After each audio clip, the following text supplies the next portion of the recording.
Hell yeah. So we're at the family cabin. And this is going to be a pretty cool engineering video because what we have is a 20-foot chunk of steel and we're going to be using it as a bridge, and then we're going to be doing some weed whacking. I got this GoPro so you'll be able to see that. Hell yeah. Alright, let's walk and talk because this chunk of steel lives just across this bridge. And it's a 2x2. So it's a hollow steel tube. So there it is, if you can kind of see it in these trees. And we're going to be pulling it out. I used it as a straight edge for cutting lumber, but hell yeah, now it's fully bent. And so, but booyah. So this wall thickness is 0.083. You can stand on this without it bending, which is pretty amazing. I mean, without it yielding. You know what I mean? It's like right at the limit where you're gonna bend it by standing in the middle, but you almost don't. But I bet you do. I bet you this will yield if I stand on it. Hell yeah. And we can talk about that, but let's all right, this was brutal. I'm gonna have to edit this out, put it at the end of the video. So booyah, let's go use this as a bridge. All right, booyah. And I think this only weighs about 40 pounds. You know what I mean? It's not the heaviest thing in the world, but it's also not the lightest. But hell yeah, we're gonna get right in the middle. And yeah, it's not too bad. You know what I mean? So I would actually put a wheel on it, in which I should. You know what I mean? Might as well drill two little wheels. You know, drill a hole for two little rollerblade wheels. And but even I might drag this thing. You know what I mean? Just because it'll be easier. So hell yeah. So we got this thing. We're gonna drag it, and we're gonna get it into position to where we're going to use it as a bridge.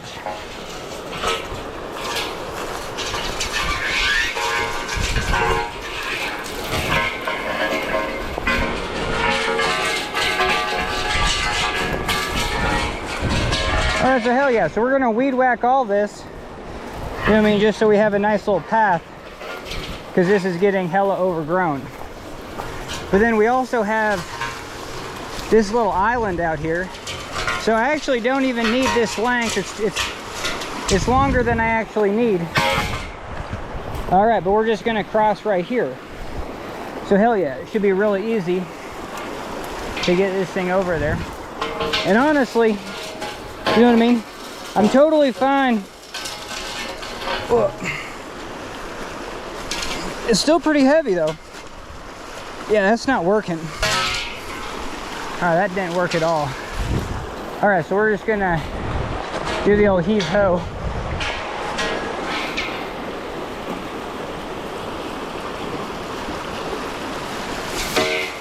All right, hell yeah. So we got it across. It's definitely not 20 feet, but we can walk across it. So let's do that right now. Whew. Man, that's sketchy.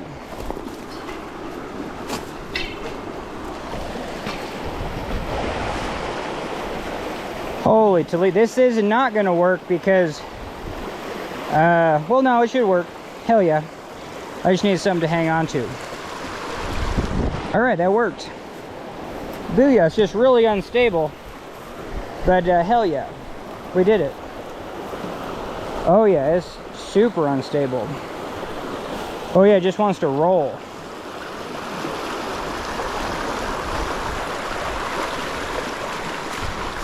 All right, that was sketch Ola. Might as well try to film this.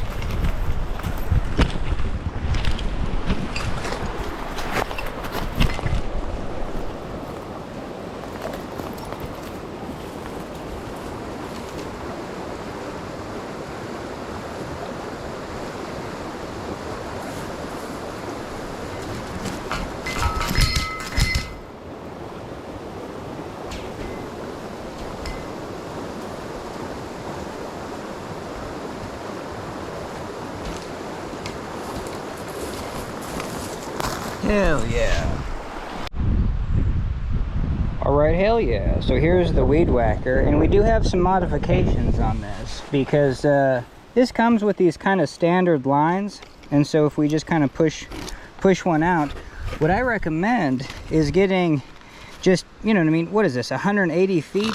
You'll never run out of it. And what we're gonna do is we're just gonna slide one end in one way, and booyah, we're just gonna take some snips, and I don't know, just get the length you think you need. And what are we doing? Actually, we need to slide it through the other one too. Hell yeah. And we probably got way too much, but anyway, that's just gonna cut itself off. But we can get it going. So we kind of wasted a little bit, whatever, we'll get better at that. Hell yeah. But hell yeah, now we just have tons of line. And the other modification on this saw that's pretty cool, we got a couple. One is we got a strap. We got 2 straps going. We'll take a look at this in a sec. We have one over the trigger, so hell yeah. So then I can just have the trigger kind of constantly on. Hell yeah. And the other one is for shoulder strap. Now the cool thing about this Craftsman, this is a Craftsman, I don't know, whatever, but we have a speed start on this. So we have a little jig, and then, you know what I mean, that's gonna kick over the motor. So you really can't go wrong. We're gonna get some fuel, because once this thing's running, it's just running. It doesn't have a pull start. So the pull start on this, no, it does actually. I thought this got disconnected, but maybe, no, this thing is totally disconnected. You know what I mean? So this thing isn't doing anything. This is the only way to get that motor, you know what I mean, to start over. Hell yeah. And I have found on machines that even if you're just able to pull it, you know what I mean, like that, it's not giving it any gas, and you kind of warm it up just a little bit. So hell yeah. All right, let's go, let's fill this thing up.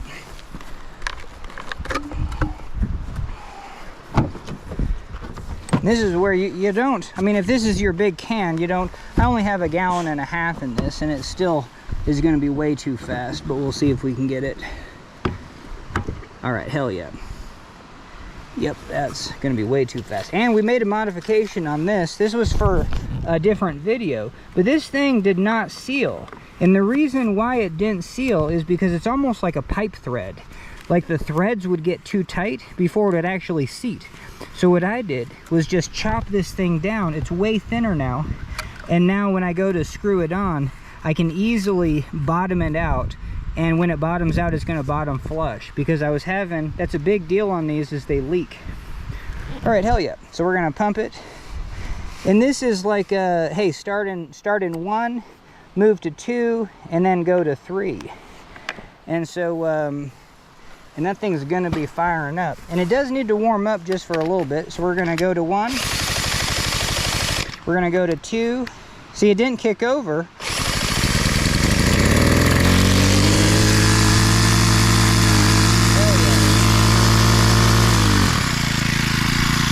We're just going to let it warm up. Booyah. Alright, this is the safety gear that I wear. We're definitely a respirator, because this is almost, it's good face protection. It protects that much of your face. And then this thing is really nice to have. Booyah. And I should be, this thing is still holding up, so I'm still going strong on the mesh, but I'm sure you can get a replacement mesh for this helmet. And this is the Husqvarna. I do like it. Hell yeah. All right, booyah.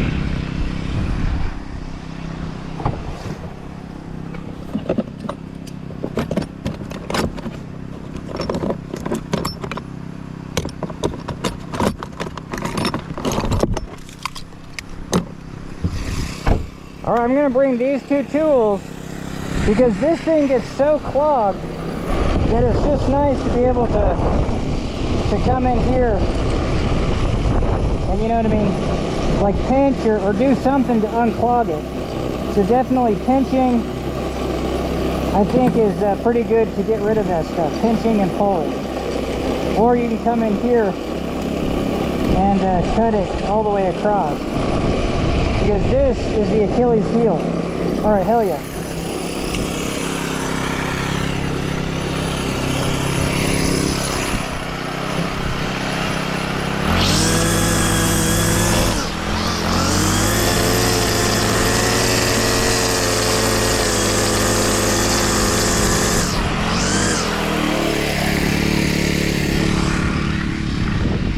And I'm gonna be, you know what I mean, work smarter, not harder, because if I get some more of that twine, I can replenish it.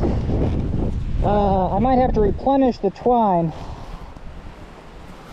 before the gas runs out. So hell yeah. So I think I need about that much. Booyah.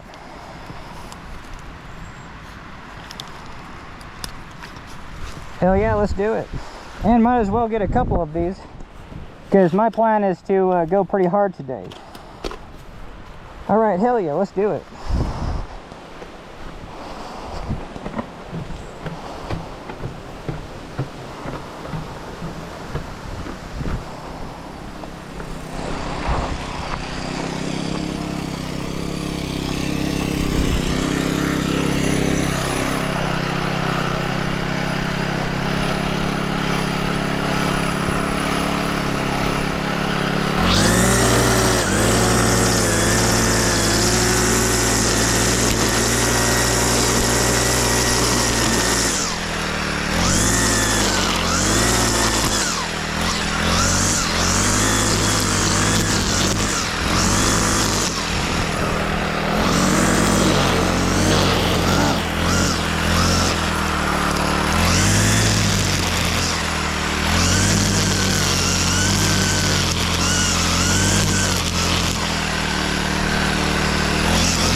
Well, see if I can get across this.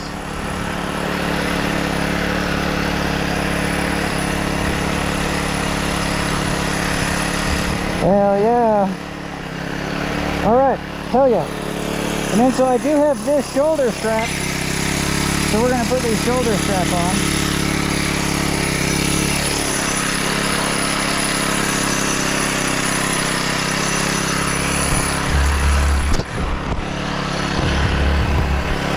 And we do have this, you know, trigger, so I can just always have the trigger on. So we're gonna get this out here. Oh yeah.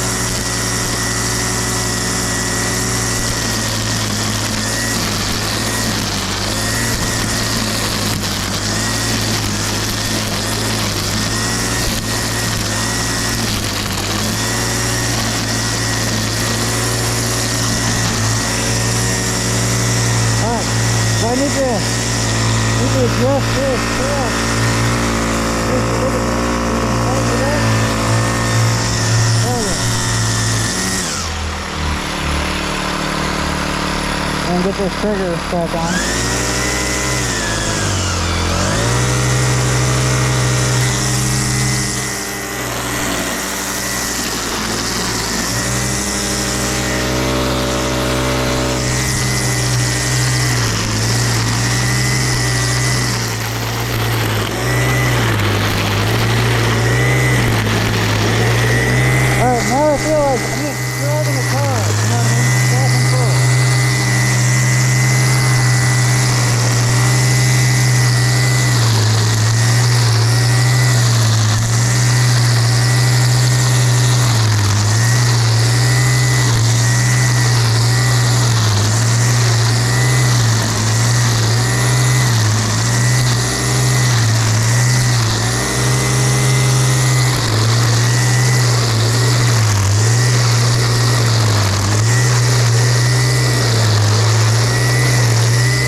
All right, hell yeah. So we're gonna do some chainsawing. Now, this chainsaw, the rakers are too high, and so it doesn't, you know, it hardly grips, and definitely when it's cutting, it doesn't shave chips. And so what I find is that this tool is one of the handiest because, you know, it's battery powered, it's very lightweight, it's portable, and we're gonna use an angle grinder just to grind those rakers down. So hell yeah, let's do it. All right, hell yeah. And we even have a tool on here so we can kind of see, you know what I mean? I can put this tool on and it's catching just a little bit, not much. And so that kind of shows like how much we can remove. So, oh yeah, let's just get this thing on here. We'll do one. And the cool thing about this tool is I can take out the battery. There's no power to this, so I can just make sure everything's tight. That is the really nice thing about this portable tool. It doesn't last long, and you can't bog it down. The second you bog it down, it's going to juice out.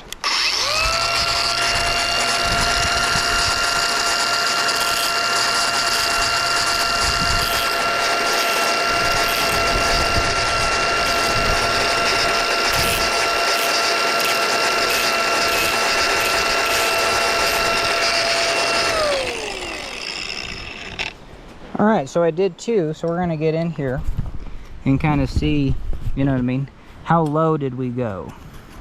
And so it's kind of interesting where even that high spot is still on there, and so this one is probably just a little bit better. So that kind of gives me an idea that I can rake up in, you know, I mean, get this slant angle, but definitely chisel off the top. All right, let's do it. All right, hell yeah. We just, my camera cut out, so we didn't capture, I don't know, any of that, but hell yeah. So we trimmed that down. This is one that we haven't, this is one that we haven't trimmed down. And so I just want to kind of keep that as like a gauge. But hell yeah, that looks nice and flush, you know what I mean? I can just come in here and I can just, oh yeah, this is kind of fascinating. You know, when using this gauge, I was just like, well, it's really hard to just put it right there and see if it's, you know, too high. But if I just sweep it to the side, I can see that, yeah, that can be trimmed down. Where if I come to one that I did trim down, you know what I mean? I'm going to put it right on there and then sweep it to the side. Hey, yeah, it's a little bit lower, you know what I mean? But that's kind of what I want. I want a grip, especially on this smaller saw. I want to have more teeth, but it's not crazy low, you know what I mean? And so, hell yeah. All right, let's at least film this one.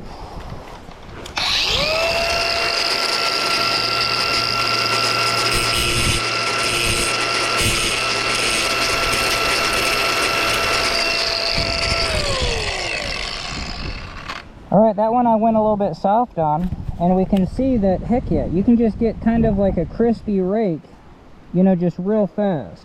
And that's the thing with trimming anything, is do a little bit and then double check your work. It's fine just to do everything and then check and be like, well, we did too much. But hell yeah. All right, let's go fire this thing up. All right, hell yeah. We're gonna sharpen this saw. Now you probably can't see much because it's kind of far away from my, you know what I mean, my camera, but we'll try to get in here. I think the hardest thing to do is sharpen with your left hand. So I do that first. And so here's the green marker, you know what I mean, on my chain, which is kind of nice. So then I know if I'm past, and I just do it by hand, hell yeah. So what you're working on is like, you know what I mean, getting into that pocket. So that's kind of the first thing. And it's fine just to kind of play around with it, you know what I mean? I don't know what you've, like, these, yeah, let's say, hell yeah, we got a little bit of grip. But especially when sharpening by hand, you'll want to, I think, kind of move it around a little bit. So what are we doing? So we're trying to build that pocket on the inside and drive this way. The second we have that pocket built, I want to drive kind of up, you know what I mean, to kind of sharpen that tooth. Because that tooth right on the surface is what's going to sharpen. If you go too far down, you know what I mean, you're never going to be sharpening the top of that tooth. So even kind of an upward stroke. So find that pocket, find that angle, and I'm just going to switch around because I never know what, yeah, this one feels like it's gripping a lot better, so hell yeah. And it's real difficult with your left hand to get smooth, you know what I mean, to kind of feel that.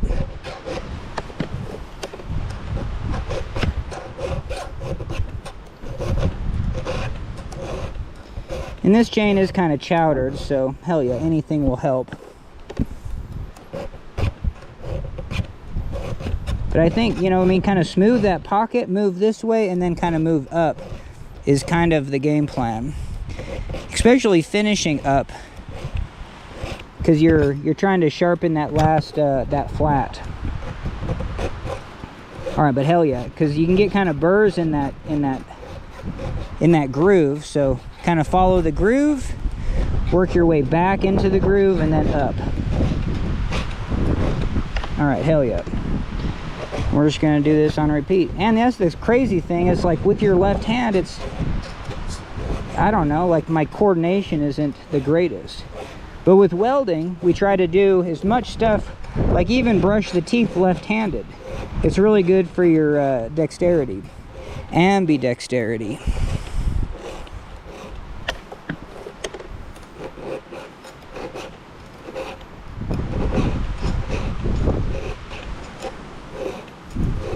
Especially with precision work, I'm just gripped right now. My left hand is exhausted.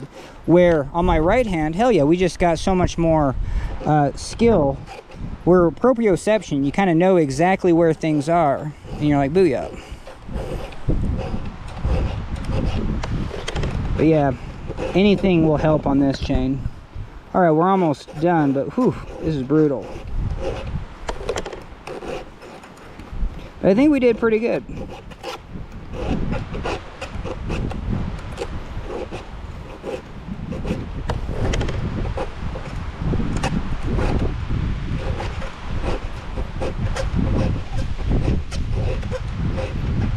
All right, hell yeah. Now we'll switch to the right side, and I bet you it will just be kind of money. You know, you'll just see how much smoother we can be on this this right side. All right, let's do it. You know what I mean? I can just do this so much smoother. You know what I mean? It's just so interesting, and I can kind of feel that grip. And slower, smoother, faster is more accurate. You know what I mean? Whereas, yeah, it's so fascinating. I don't get it. You know, it seems like it would take a lifetime to actually develop that ambidexterity. And even visually, I can see what's going on more. It's kind of fascinating. But I'm doing all those same things, you know, finding that groove, moving back in that groove, and then kind of up and flat. Hell yeah. Finding that groove, kind of trimming that groove out, moving back, and then moving finally up. And I should see it sharpen on the surface. Like this chain is chowdered right here. So I'm just hitting that groove a bunch of times, moving back, and then moving up. And yeah, I think that flattened out. That's the other thing. On my right hand, I can just sharpen so much easier and faster that I will end up sharpening more. Just because on the left side, the dexterity isn't as good. But this is from years of also like tuning skis, knowing a file across metal, you know what I mean, kind of knowing what it's doing and keeping it square, and then just having a good eye, you know, make sure like even this one, I can see what's going on, and I can see that that finished flat. So working that groove, moving back, and then trying to see that top, yeah, get flushed out. So groove, working back, because I think hitting that groove back is probably the more metal that you have to remove. This little part at the top, just to kind of finish it, isn't much metal at all.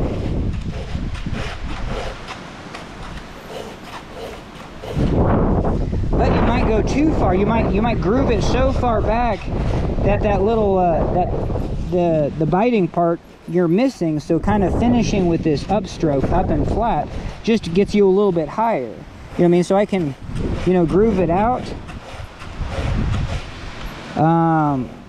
bring it back, and then kind of just bring it up onto this surface. Just make sure my blade is a little bit higher, and then I can even see that flatten out. So that's probably where, like, even I'm missing, because right now that groove's getting hella huge and it's going down. It's really hard to move back and also to keep this elevated. That's why a sharpening guide will keep this elevated, and so you're just moving back almost. You know what I mean? So even in this sharpening session,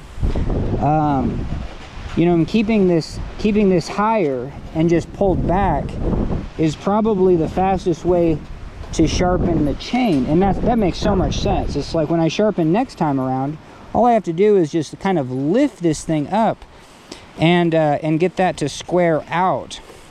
And you know, I mean, that's where it's just like, if all you're looking for is just that square across, you know, with some sort of 30-degree angle or whatever they want. Hell yeah. So let's go to the offside. That's what I enjoy about you know, stuff like this, is that skills you can get better and then you can learn. Like, I'm trying to do this in rafting where it's just like hey, why am I not able to do this?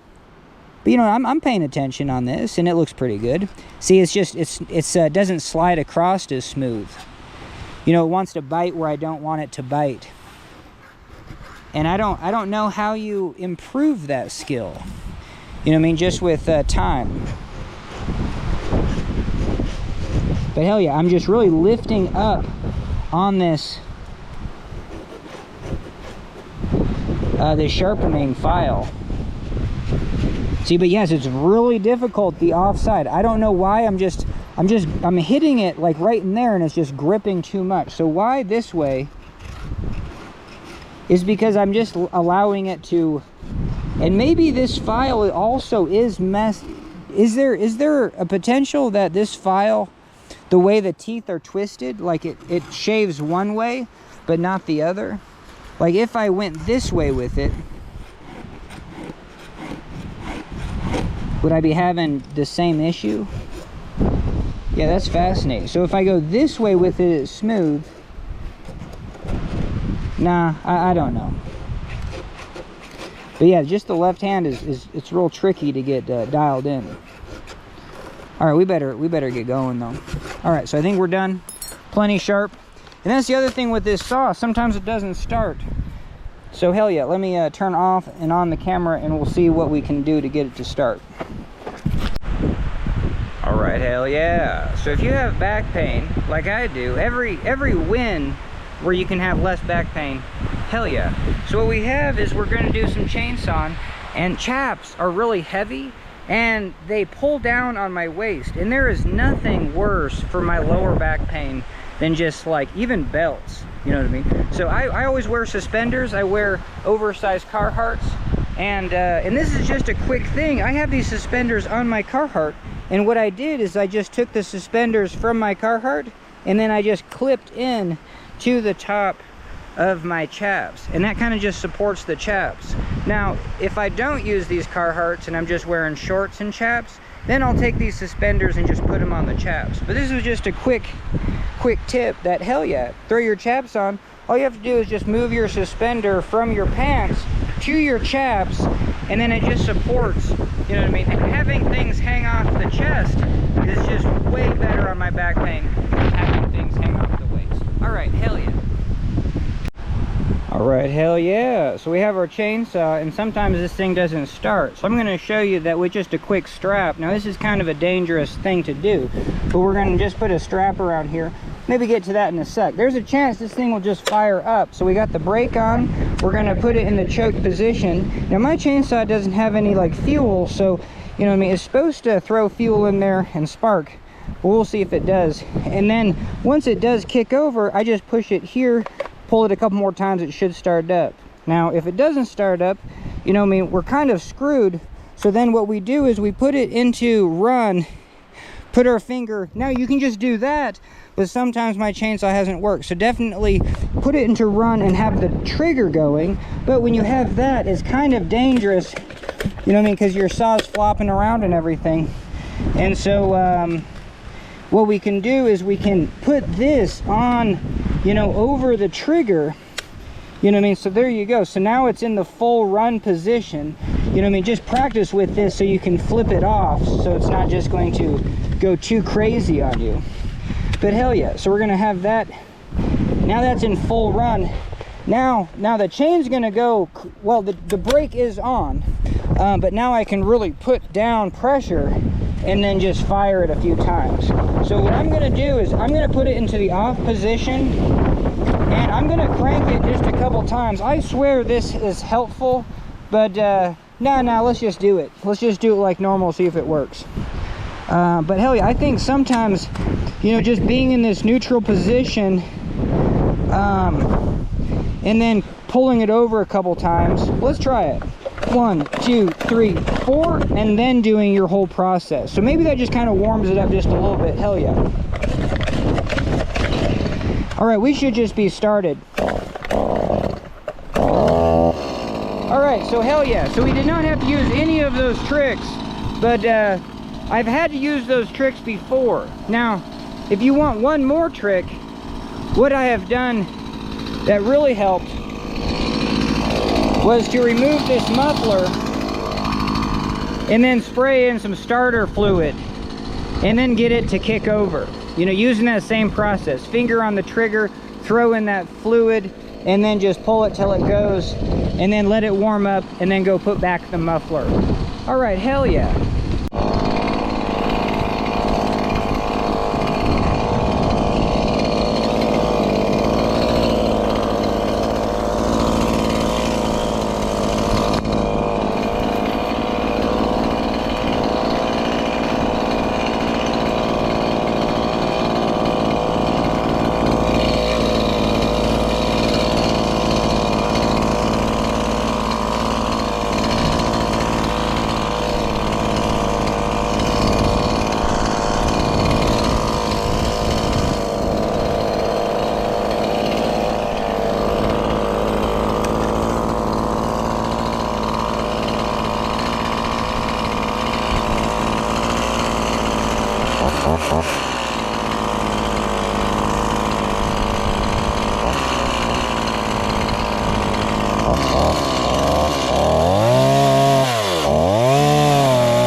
We're done.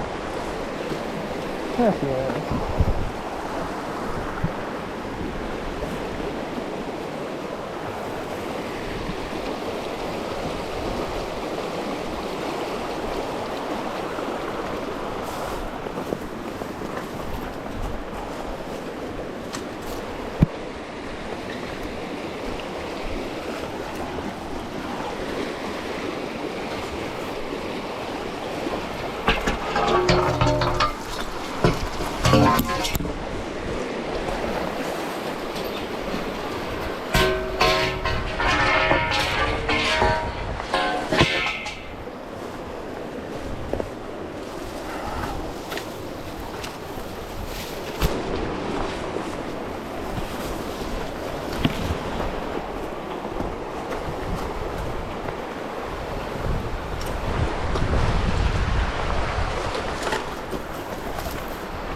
And so let's just do a little bit of engineering on the fly. Like a 1/4 inch is 0.25. I would always start with that. Then I would half it. That's like point, you know what I mean, 125. And then what I would do is just round, you know what I mean? So you got 0.12, you know, and then half of that. And you can think of that as 12. So again, a 1/4 inch is 25. Half of that is about 12. And then that's an 1/8 of an inch. And then so a 1/16 of an inch. Am I bumming this up? So a 1/4 inch is 0.25, an 1/8 of an inch is 0.125 or 12, and then 1/16 of an inch, yeah, we were right, is 0.06. So between 6 and 12 is 8. You know, halfway between 6 and 12, that's not halfway at all. So how does that work out? Well, it's not halfway, but if you split up 6 to 12 into thirds, is that what it is? 6, 7, 8, 9, 10, 11, 12. Hell yeah. So there you go. So so yeah, so what is 0.083? You know what I mean? If a 1/16 of an inch is 1/8, and we divvied up 1/8 into 3, is that how we're gonna? No. A 1/16 of an inch is see, this is why it's so hard to do math on the fly when you're just out in the field. So a 1/16 of an inch is that 6. You know what I mean? That's what I'm going to say is 6. So if I divvy that up into thirds, why would I do that? A 16th? I don't even know why I would divvy that up into a thirds. Holy Toledo. So this is really hard. Alright, my brain is physically fried. So anyway, hell yeah.